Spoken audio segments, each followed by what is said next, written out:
proposed safety plan for Denver Public Schools would allow individual schools, 6th through 12th grade, to decide if they want armed officers on campus. Weapons detection systems, like the ones they have at sporting events, those could be brought in on a building-by-building, case-by-case basis. First draft of that safety plan came out today. The school board asked that the plan be expedited after the shooting of two deans at East High as they were patting down a student for weapons. The safety plan does not make any changes to the pat-down policies, doesn't make any changes to the discipline matrix, which allows students back to class while they're charged with violent crimes, including attempted murder. The student who shot the deans at East before taking his own life had come to DPS following a weapons incident in Cherry Creek schools. The safety plan stresses that it's up to individual DPS schools rather than the district to find out about safety protocols for incoming transfers. So this DPS safety plan says that the district has plenty of mental health professionals. We told you about how police being brought back to schools this spring after the shooting was supposed to go side by side with more mental health support, but that never happened. Our Mark Salinger looks at how DPS can claim that it has enough mental health workers, while it also says it can't fill open jobs and keep its promise. The school year at East High has seen its ups and downs. It's been a struggle. A roller coaster, Colleen Eder calls it.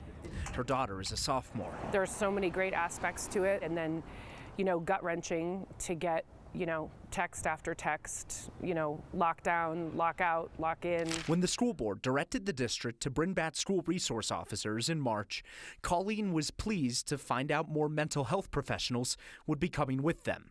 That hasn't happened. They make directives that sound good without taking into consideration if they're actually implementable and without even informing themselves of what's going on the ground and what the current state is. Now that directive to add more therapists and psychologists seems at odds with how the district says things are going. In a nearly 50-page draft of a new safety plan released by Superintendent Alex Marrero this afternoon, the district says it already has more than 400 school social workers and psychologists, far exceeding its expectation of one for each of its 205 schools.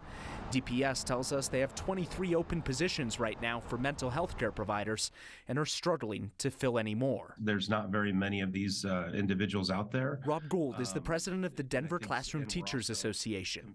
He says one therapist can be responsible for hundreds of students. Our students can't get the care that they need. Our students can't access the supports when they need them. Parents were promised more mental health help. The board gave a directive that may have been impossible to fulfill. And now the district says it has more than enough help already. The roller coaster continues. It can't keep going the way it is, and we're not gonna stop making our demands to the board. Spokesperson for DPS says nearly everyone who is qualified for the job already has a position by this time of year, making fulfilling the board's directive difficult. They're now offering a $2,000 signing bonus to make it more attractive. We asked the district if they feel the board's directive to add more mental health professional, Kyle, is at odds with everything else that's going on. Yeah. We didn't hear back. So you'll often hear, what red tape exists? Is there any impediment that they could strip away? The answer is yes. And the state legislature is looking at that right now. Right now, to be a therapist or a psychologist in a school, you have to be both certified by the state and the Department of Education. They're looking to strip that away so any therapist and psychologist can also work in schools. If you have the degree in the will, you could work with Seems kids. to make sense. All right, Mark, thank you.